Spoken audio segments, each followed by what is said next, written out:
The de-boogeyfization process has been a lot tougher than I first anticipated.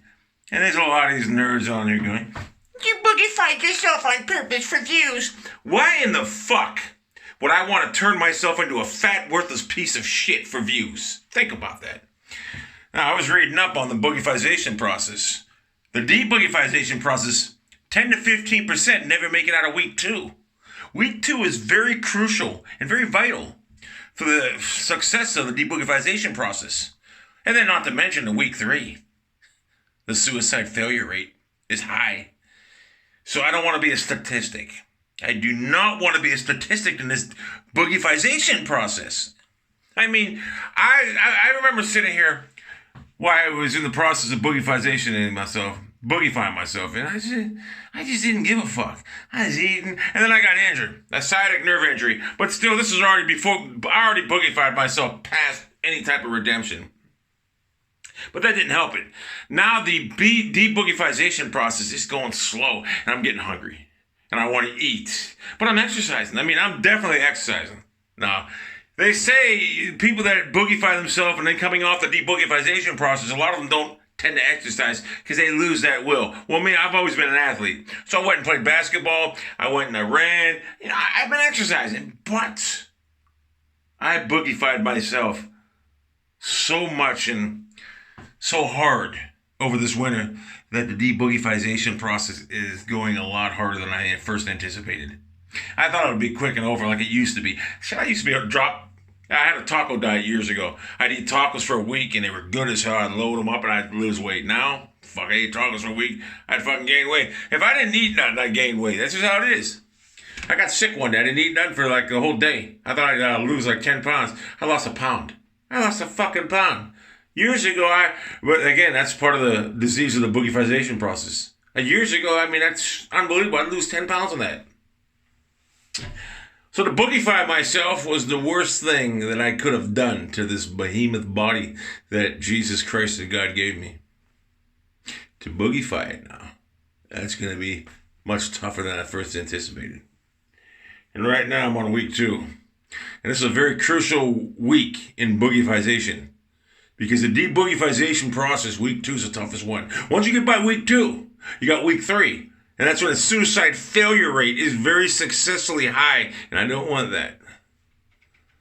Once I get by week 3 of the boogeyfization process, the success rate is like 25%. You got to understand something. Boogeyfied, most people that are boogeyfied themselves weigh about 600, they're almost a ton, half a ton.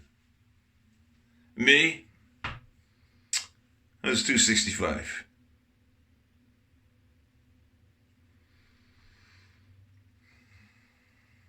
God, why did I boogeyfy myself? What was I thinking? You know what I was thinking? I'll lose the weight, no big deal. That's what I was thinking. You get older, I'm almost 50 years old, this happens. Boogeyfy and de-boogeyfization. See, the boogeyfy yourself was easy.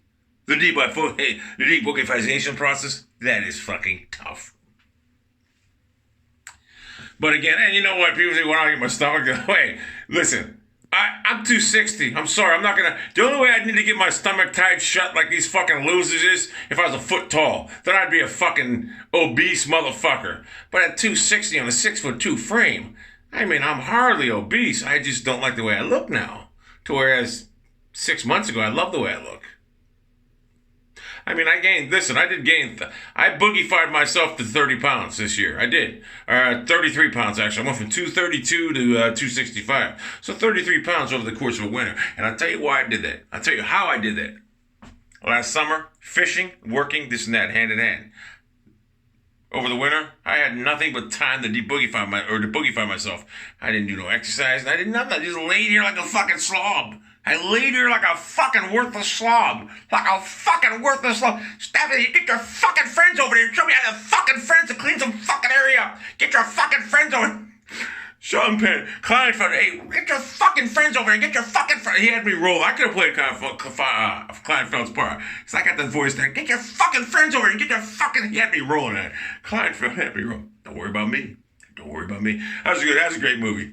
That was a great movie, man. Carlito's Way, you gotta watch that. If you've never seen Carlito's Way, you gotta watch that shit. Sean Penn is a fucking beast in it. He's a great actor.